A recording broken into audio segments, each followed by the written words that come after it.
Sa ilalim ng upuan. Angat niyo yung mga paa niyo. Yung paa ng pusa at saka yung... Huwag kayong manggulo. Nanonood sila eh. O, yun na. Angat yung paa mo, Audrey. Taas mo yung paa mo. Ang galing ng pusa, no ha?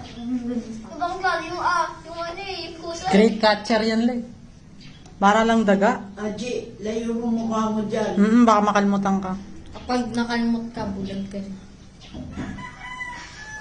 Show you. Yan! Ha, talo. Tapos mo ko eh. Ayaw nang tanggapin yung pagkatalo niya. Kasi pag andyan kasi yung pusa, lalaban siya. Pero pag wala, ibig sabihin hindi siya lalaban. So, ano naman? Basta pag wala yung pusa, hindi siya lalaban. Boom. Bakit? Tatago. 2-1. Ay, 3-0. Makulit eh. Makulit talaga itong asong to. Hindi mo alam kung anong gusto. Ay, kasi. Nagpo-posing pa. Oh.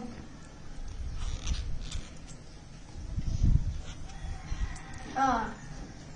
3-0 to aso. Ito, 3-8. Ang kamay mo, alisin mo. Ang kulit. Ayun na. Paharang-harang tayo. 4-0 yan. Itong aso 0. Ito mamaya pag kinamot to ulit, 4 na to. 4-0. 4-0. 4-0. Ano ba? 4-0. Nagpupumilit. Oh! 4 na! Oh, naka na siya? Nakakalmot siya ng isa. Nakalmot na naman. Kung kang aso ka, ha? Nakakagat ka pa sa amin, ha? Naglalaro lang yan. Pag mabait siya naglalaro, huwag siya mabait, naglalaban. Hindi na sila nag-aaway ni Bea.